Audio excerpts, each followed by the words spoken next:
Good evening, everyone, and welcome to the Redwood Library in Athenæum. I'm Benedict Lecca, director of the Redwood Library, speaking to you from my office in Newport, Rhode Island.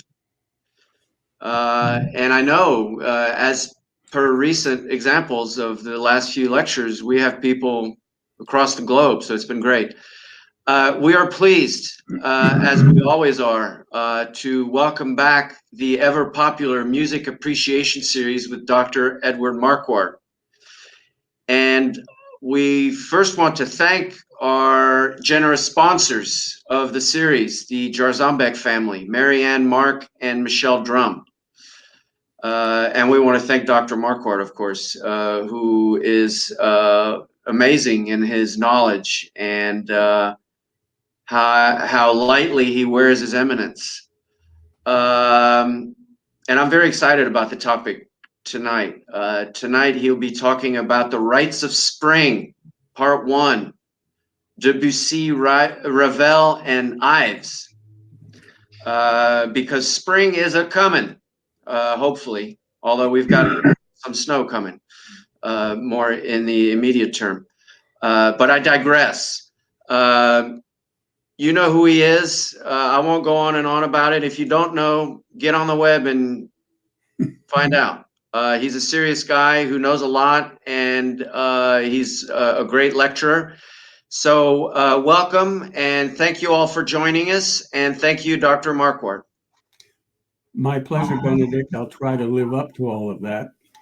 To begin with, I know perfectly well that the title of the great piece by Igor Stravinsky is The Rite of Spring, singular. Excuse me. This title for these next two lectures, The Rites of Spring, comes from a book by Modris Eksteins entitled Rites of Spring, The Great War and the Birth of the Modern Age.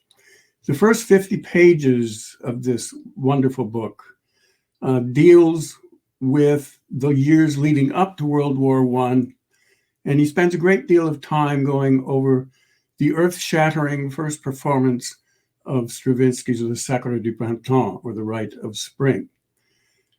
This whole period that we're going to explore in the next two lectures or talks was collectively known as Le Belle Époque, or the Beautiful Epoch. And it runs roughly from 1872 till 1913, or the year before the advent of World War I. We're going to explore mostly Claude Debussy and Maurice Ravel this evening. I hope to get to Charles Ives, but I have promised Benedict and Patricia that if I don't give him enough due tonight, we'll find another time to do that, because he's that important in the history of Western music.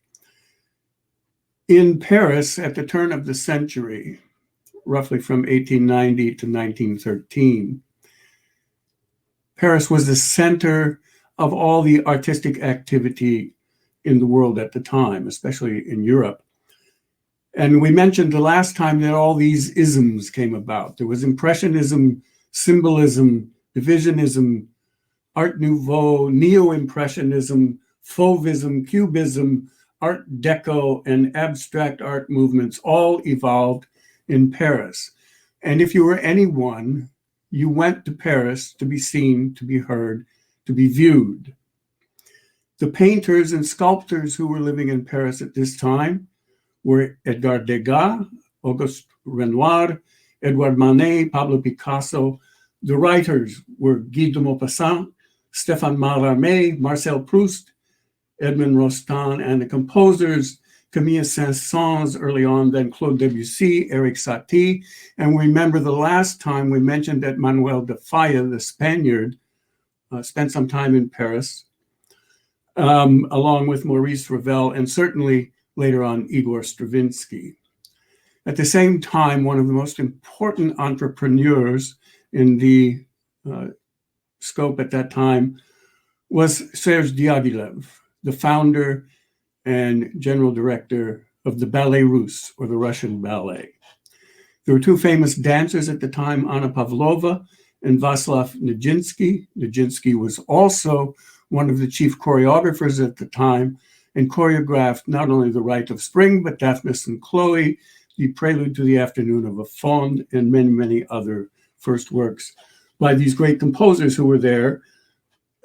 And George Balanchine was actually one of the choreographers for Diaghilev as time passed on.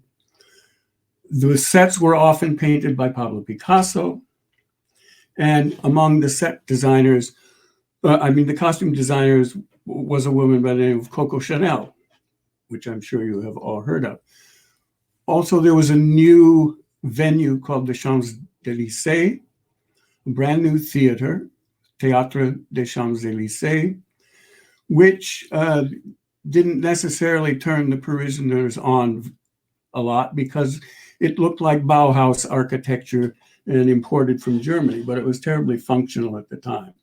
The goals of modernism, which we're going to explore tonight, these composers searched for a place alongside the classical music of the past. There was an emulation of the past, but also a breaking away. The job was to reinterpret familiar elements in new ways, and this led to a whole new scale system, for instance, in Debussy, atonality, ultimately 12-tone music when we get to Arnold Schoenberg, and the changes reflect the values and differences in tradition, among them the mores, which had become much more liberal.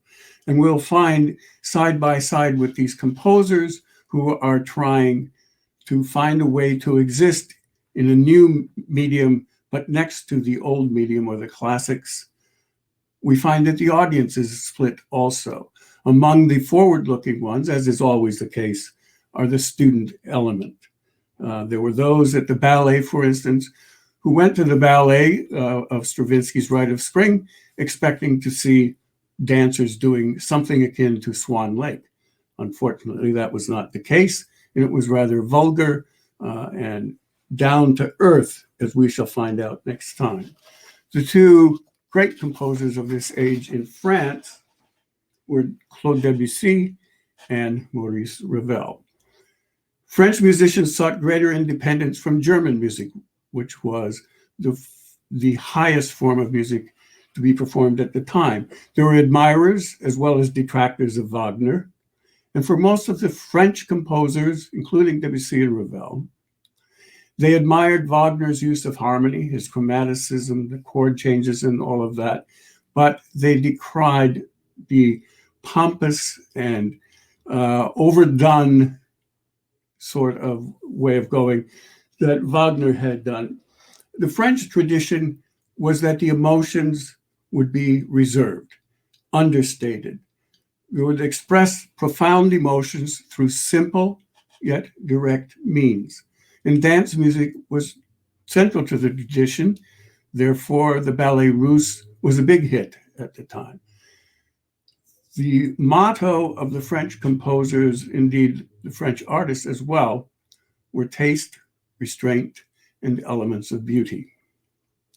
As Impressionist painters focused on the depiction of light, shadow, and subtle color, in the same way, Debussy focused on trying to make the music represent that same kind of ethos.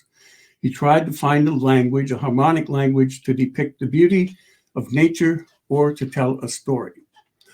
When we talk about the music of the Romantic period, and that would be mostly German and Italian composers, we know that there's always a path toward the end of a movement or the end of a piece. There's an arrival point. We're gearing up in Tristan, for instance. We need to get to that transfiguration at the end of the opera, and there will be a big cadence signifying that we have arrived.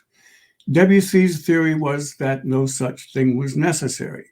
There is no theory. All you have to do is listen and be in the moment and appreciate the beauty of these chords, which are not necessarily leading us anywhere. His great opera, Pelléas and Mélisande, is a perfect example of that. Excuse me.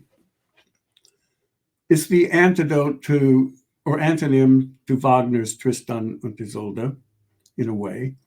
And it's modeled more on Monteverdi with a lot of recitative, stasis, and static music, not seemingly going anywhere but telling a story.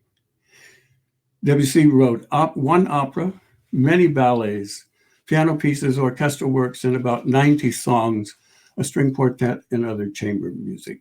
Tonight we're going to begin with two pieces of piano music written by Debussy. We're going to talk a bit about tonality, and I would suggest if you want to learn about tonality, there's a 5-minute, if you go on YouTube, Leonard Bernstein gives what is known as the greatest 5 minutes in music education, and it's the history of tonality. It's taken from his Norton lectures at Harvard University in 1973. The first piece we're going to listen to is called The Sunken Cathedral, La Cathédrale Engloutie, and it describes the mythical cathedral off the coast of France as it comes up out of the fog, reaches a climax, and then disappears. This is piano from the Preludes, Book 1, Number 3.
And then it disappears back down out of the fog. And what are the tools that are used harmonically and with scales that Debussy used and then passed on to Ravel and finally to the rest of the world? Debussy's influence lasts for at least 100 more years because the emphasis becomes not on the form of the music as in a sonata form or a symphonic movement in which we know it has a beginning, a middle, and an end. Debussy's theory is that it's all in the moment. And so we're not going anywhere necessarily. The influences on Debussy were Rimsky-Korsakov and Mussorgsky and that band of 5 that we talked about a few weeks ago. Medieval music with its parallel organum.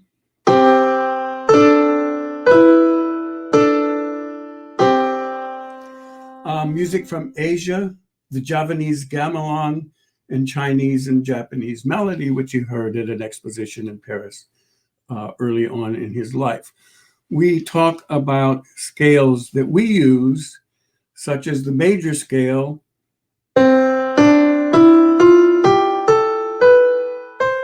which is 7 tones plus a repeated one on the top. So 1, 2, 3, 4, 5, 6, 7, repeat the starting point. Also, we have minor scales with the same effect, same number of tones. And again, repeat the one on top. Debussy used and introduced whole tone scales, in which there are only 6 tones plus the repeated note on the top, and each step is one full step away from the next.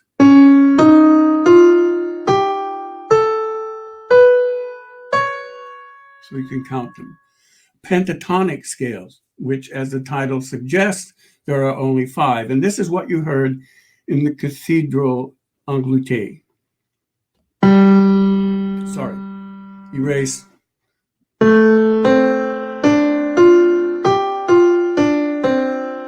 Which gives us all kinds of opportunities for chords.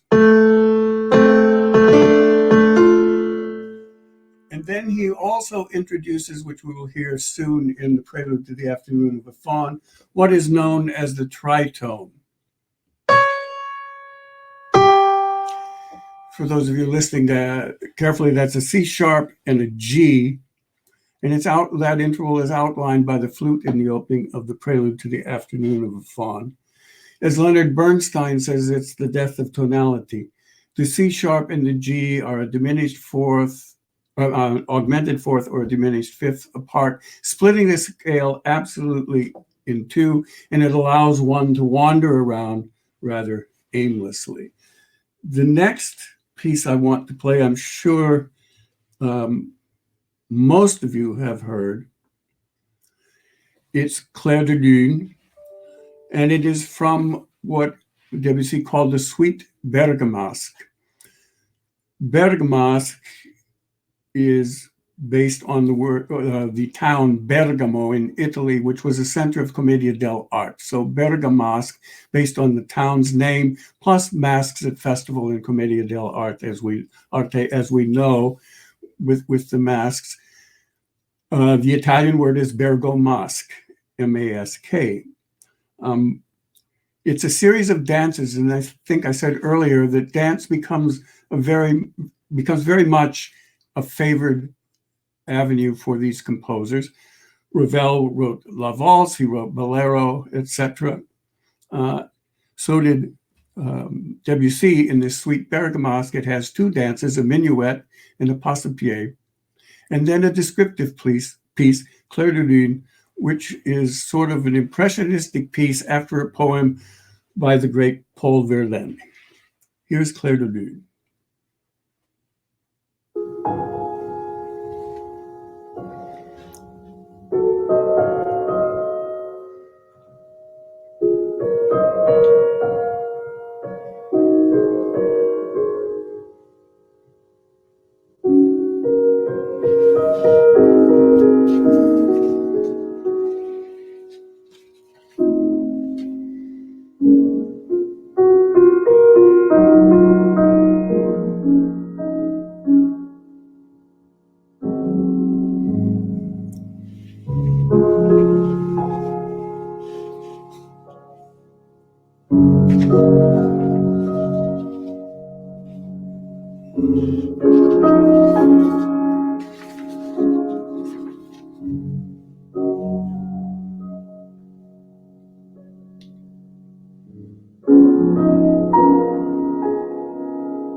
before we continue, let me read you Paul Verlaine's poem.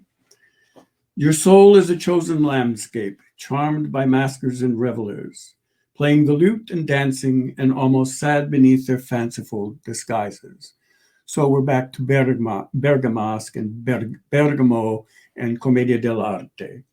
Even while singing in a minor key of victorious love and fortunate living, they do not seem to believe in their happiness, and their song mingles with the moonlight.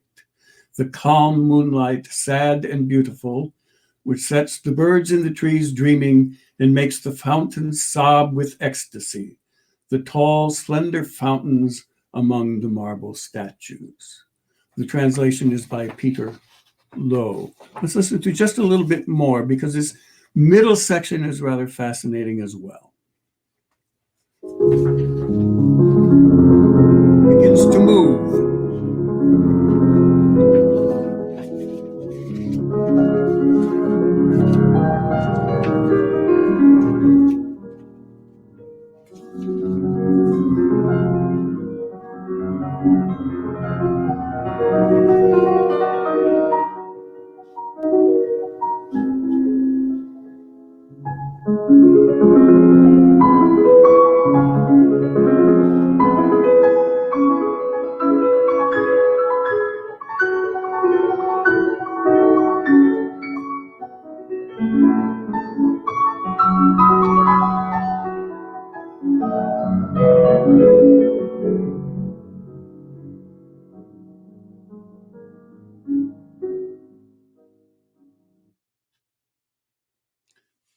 And so on.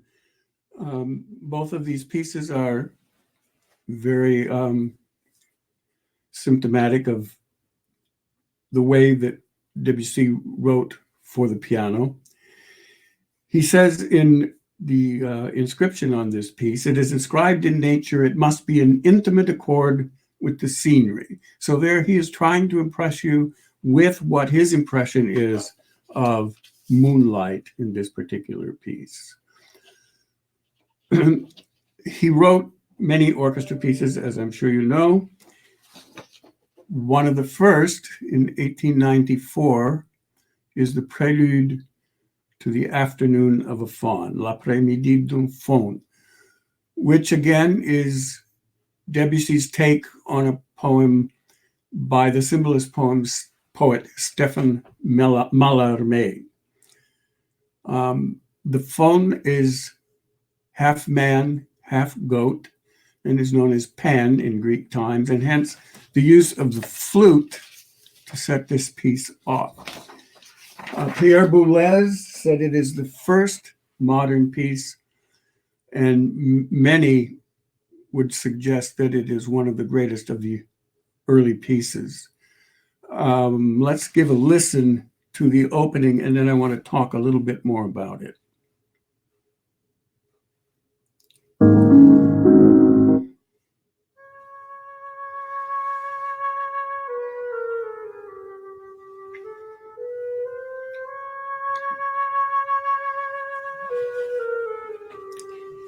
There's the tritone.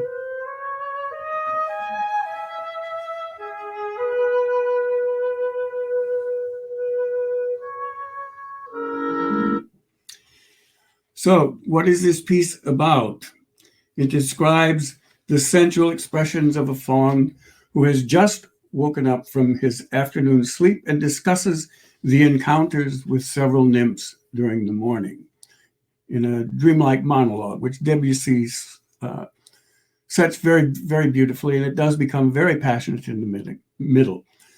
In 1912, when the Ballet Russe premiered this work as a ballet, staged by the great Nijinsky, it was a scandal because no one had ever seen anyone dance in such a tight garment as the leotard which Nijinsky wore, and no one had ever seen the movements which Nijinsky showed as he demonstrated to all in the theater exactly what had gone on in the morning. It's a mood through suggestion, connotation, and indirection until it becomes a ballet. And I would suggest, for your own edification, enlightenment, and entertainment. You can find this on YouTube. Well done. You can probably find several.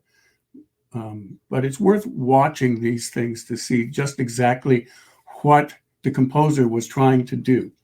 So here, let's listen to a little bit more. I'll start it over.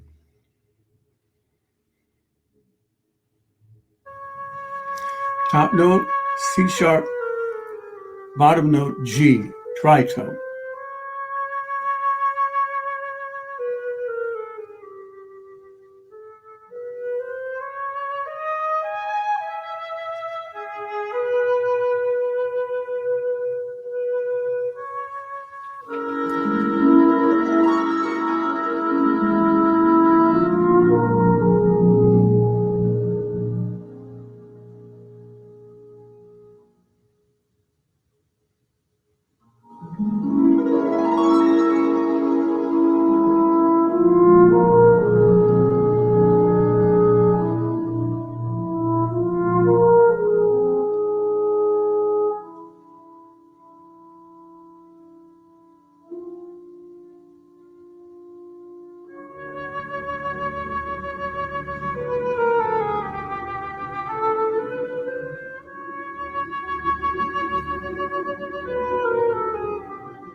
Underneath this melody is one of the most wonderful rhythmic features of this entire work. You hear that melody going, and underneath there are triplets going dee-dum, dee-dum, dee-dum, dee-dum, dee-dum, dee-dum, throbbing, absolutely throbbing with excitement.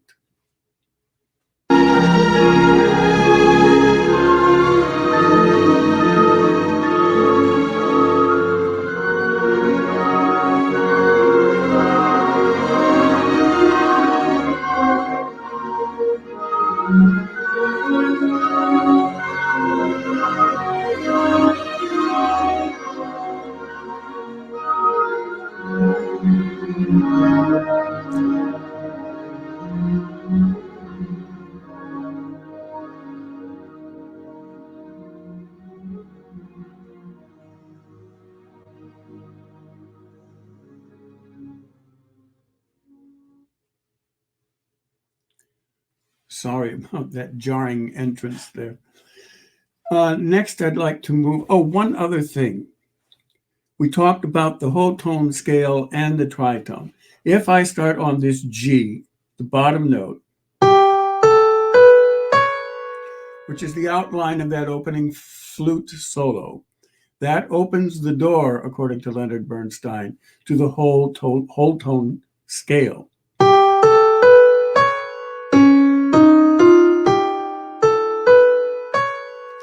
And that is what Debussy does for us, is to introduce that whole tone scale. And many composers forward will be using that same device. Another great work for orchestra that he wrote is called Nocturnes. He wrote it between 1897 and 1899. It's in three movements: nuages, or clouds, fête, or festivals, and sirène, or sirens, which has to do with sirens in the ocean. Nuage is an interaction of timbre. He sets this up. It means clouds. And I think you can hear exactly what he is doing with these clouds as they waft back over our heads.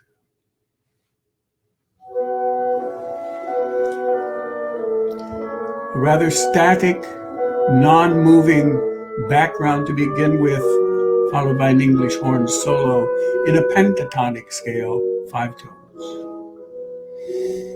I'm sorry, octatonic, 8.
I think it's pretty clear what Debussy is trying to accomplish and his goals, and in that we must listen to these sounds for what they are. It could be two notes, it could be two chords repeated, not developed in the manner of Haydn, Mozart, Beethoven, or Brahms. Just appreciate them for what they are, and we move on to another event. If it were a song by Schubert, we would probably say it's through composed rather than strophic, rather than coming back or developing. We just go on to the next event and appreciate that for what it is as well. Probably his most famous work is La Mer, the Sea, written in 1903 to 1905. And we're going to listen to the dialogue between the wind and the sea. I want to mention two other works before we do that. The first is Pelléas and Mélisande, which I mentioned earlier. It's after a play by Maurice Maeterlinck, a symbolist play, and he uses modal harmonies, subdued colors, and it's restrained all the way through. Again, you need to pay attention and just be there for the moment. We hear the phrase so often today, be in the moment. I think that's exactly what we must do when we listen to Debussy. We'll find that Ravel gives us melodies, whereas Debussy frequently does not. Here then is the dialogue between the wind and the sea of Claude Debussy from La Mer, the Sea.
I think you get the idea there. I mentioned there were two works. The other is Jeux, games.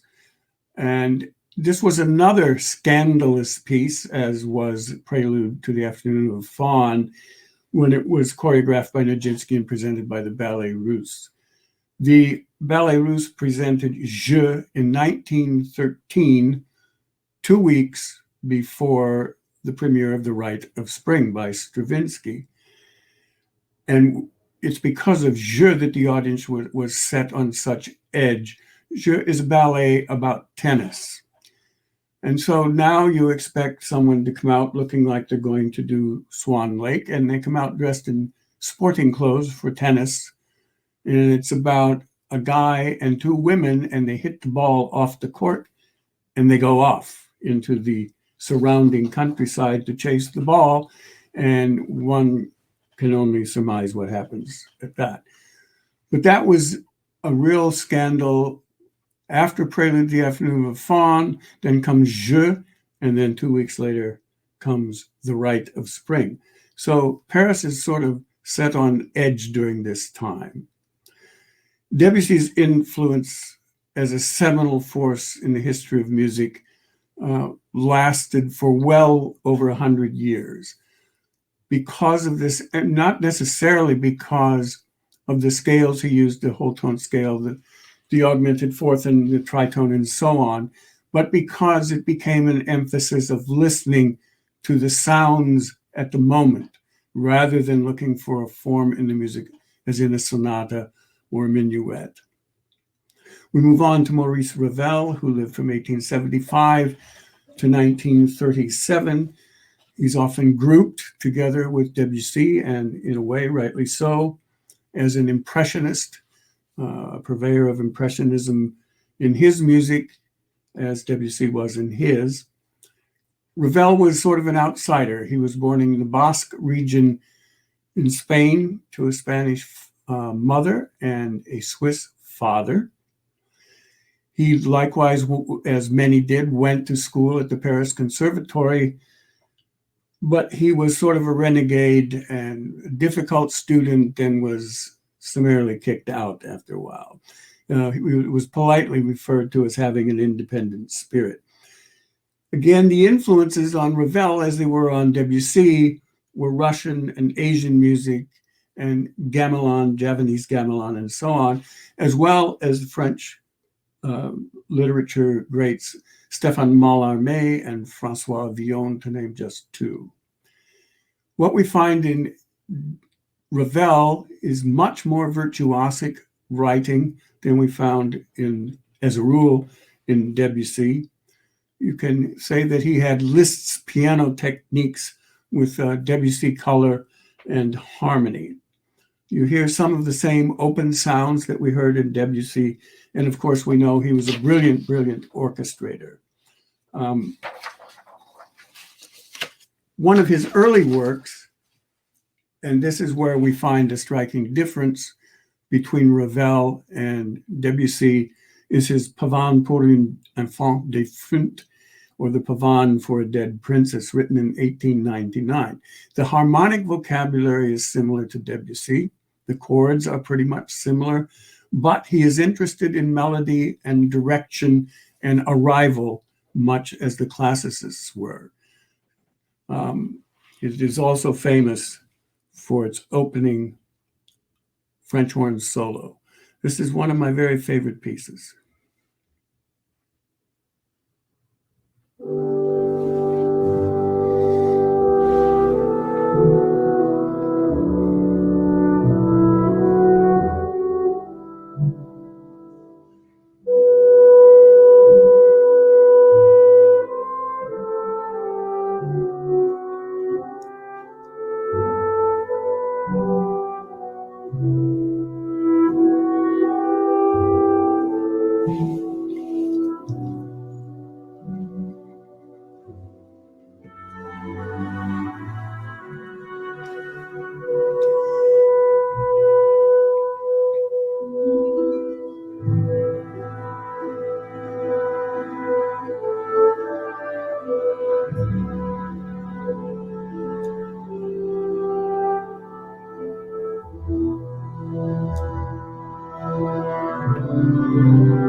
as with all great composers, I think, but especially Ravel of this era in the Belle Epoque, there's a sense of inevitability. When the English horn came in, after you've heard that once, you can't think of another instrument that Ravel could have scored it for. It's just inevitable that it had to be the English horn. And I find that to be true of Ravel in almost everything he wrote. We're going to listen to a bit of the ballet Daphnis and Chloe. We're going to listen to the final dance. This was premiered by the Ballet Russe in 1912. This didn't create quite the furor that the earlier Debussy pieces did, but it was scandalous nonetheless. I think he had a particular fondness in his orchestration for the E-flat clarinet, that little clarinet that plays very high and screechy sometimes. If you want a real kick, and I don't mean this in any pejorative way, but when I was preparing this work years ago, I watched James Levine conduct the BSO, and at the time, Maestro Levine, because of a bad back, had to sit on a chair, and the chair was swiveled. And as he went around the orchestra cueing various sections, I was very much afraid he was going to fall off. It's sort of fun to watch. Here's the final dance from Daphnis and Chloe.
That's an arrival if there ever was one. As I mentioned the last time, when Manuel da Falla, the great Spanish composer, was studying and visiting in Paris, he was quite taken with the way that Ravel could imitate Spanish music. And I was going to play the Rhapsody, part of the Rhapsody Espagnole, and I recommend that to you very much because it's all dance music and they're all Spanish. But I probably wouldn't be invited back if I didn't do a little bit of bolero.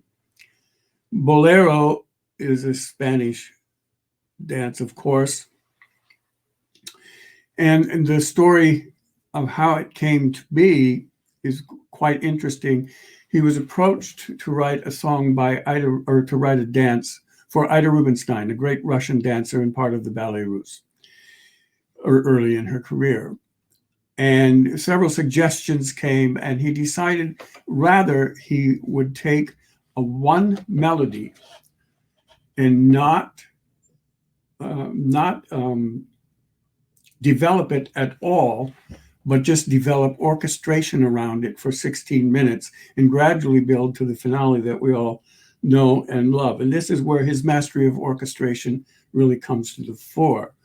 It begins with a solitary dancer in a bar, and as the dance goes on, she is joined by others until we have this very frenetic climax. At the time Debussy wrote this work, he was suffering from progressive aphasia and could no longer use his hands. So he demonstrated this melody to a friend by plunking it out with one finger on the piano and asked his friend what he thought of it. And the rest, as they say, is history. After Bolero, he only wrote 2 piano concertos in the song cycle Don Quixote a Dulcinea, Don Quixote to Dulcinea, based on the great Cervantes book. They were written for a movie which was to star Fyodor Shalyapin. And for one reason or another, Ravel's songs were late getting turned in. And so the prize, the money, the contract actually went to Jacques Ibert, another composer. But if you get the chance, check out Don Quixote a Dulcinea. Here we are, Ravel Bolero.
Clarinet.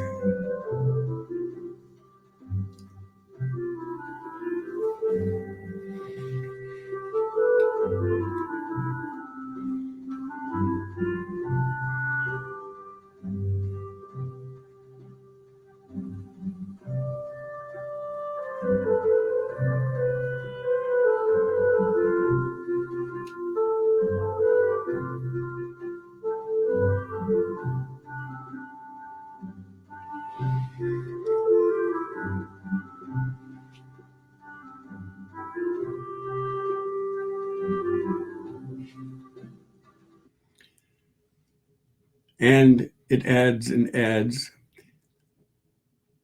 There is an interesting story. Toscanini, Arturo Toscanini, conducted the world premiere of the American premiere at Carnegie Hall. The work was premiered in 1928, and Toscanini did it with the New York Philharmonic in 1928. And then there was a big world kind of fair in Paris, and Toscanini came to conduct it and conduct Bolero in Paris. And afterward, Ravel went up to him and told him it was too fast, and would not. Toscanini had motioned to Ravel to stand up, and Ravel refused to stand up and told Toscanini it was too fast. Ravel tried to make amends, and Toscanini was back in Paris to conduct, and Ravel asked him to conduct the Bolero again, and Toscanini artfully, or maybe not so artfully, refused.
After which the snare drummer puts his arms on ice.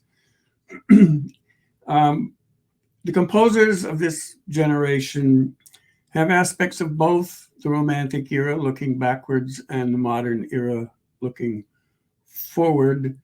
They were all trained in the earlier century, but had an overwhelming sense of trying something new and comparing themselves to that which had come before. This was all on a continuum, if you will, whereas in the United States of America, one Charles Ives, who lived from 1874 to 1954, was working basically on his own.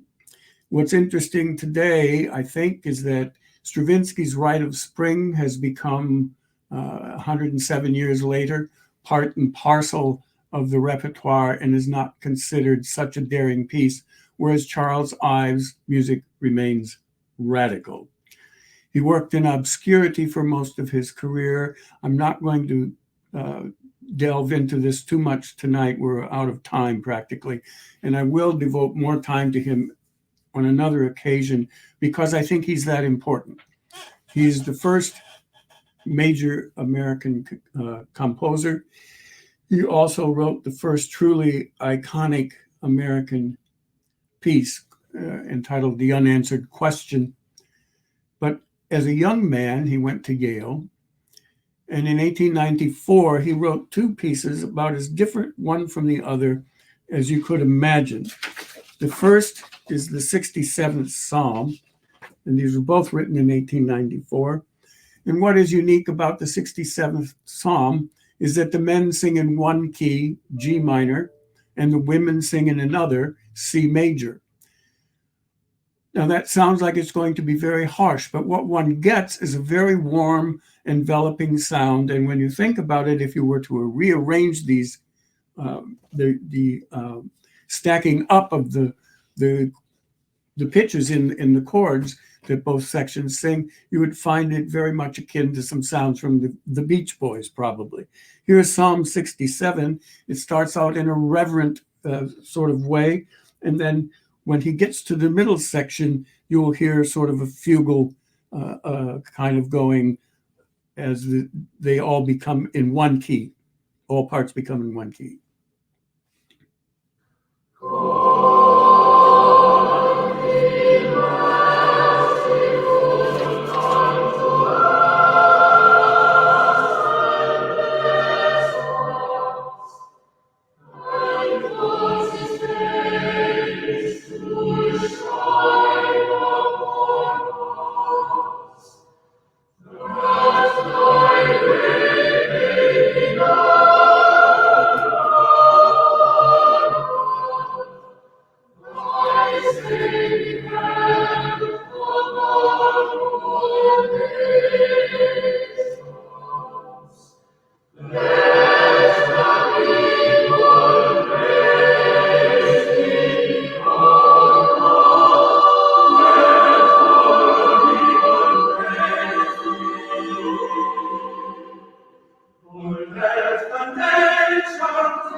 Strangely, that great American hymn setting is sung by the choir of the New College, Oxford, England. Charles Ives used all kinds of things that were at his disposal, from parlor tunes to minstrel songs to church hymns to marches, and put them in his 4 symphonies and his other works, among them 3 Places in New England, which is one of his greatest works. He was not discovered really until 30 years after his death. He was by trade an insurance salesman. He moved to New York City in 1898, and he became a millionaire and composed basically at nights and on the weekends. We'll delve into him much, much more later. I want to finish with one other piece that he composed while he was at Yale University, and it's called The Circus Band. The text is, "Down Main Street comes the band. Oh, ain't it a grand and glorious noise? Horses are prancing, knights advancing, helmets gleaming, pennants streaming. Cleopatra's on her throne. That golden hair is all her own. Where is the lady all in pink? Last year she waved at me, I think. Can she have died? Can that rot? She is passing, but she sees me not." You will notice the rhythms in this piece can be sometimes interrupting. And I think it's to symbolize either a catching up in the step of the marchers in the band or tripping over a pebble in the road or a crack or something like that. It seems like tripping to me. Also, Ives throws in what he called wrong notes as a tribute to the community band made up of amateurs. Here is Ives, the circus band.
So Ives is impressionistic in that he wants to give you an impression as to what he saw.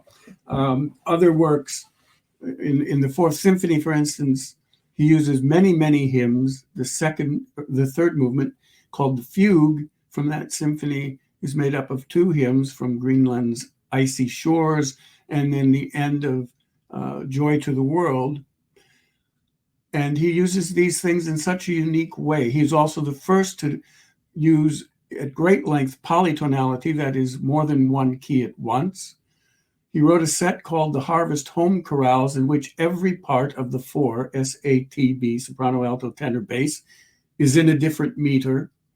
And it all seems to work out and accomplish what he had in mind.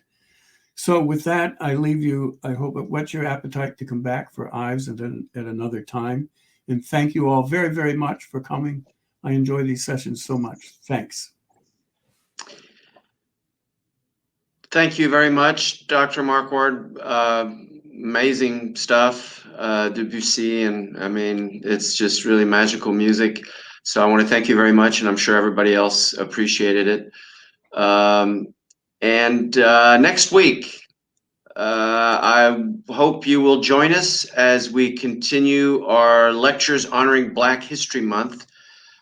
We have a very special speaker, Mary V. Thompson, the research historian at Washington's Mount Vernon, will be with us to discuss a fascinating new book, George Washington, Slavery and the Enslaved Community at Mount Vernon. And it is a rigorously researched study of George Washington, adding a whole new angle to Washington as we know him. Please visit our website to register. If you are not a member of the Redwood Library, I think it's time. And you might also consider subscribing to our channel. We would much appreciate more subscriptions from all of you. We had about 93 people on tonight, so I'm thrilled, and I want to thank Ed Markward and all of you again for participating. So thank you very much, and have a great evening, and we'll see you next week. Thank you.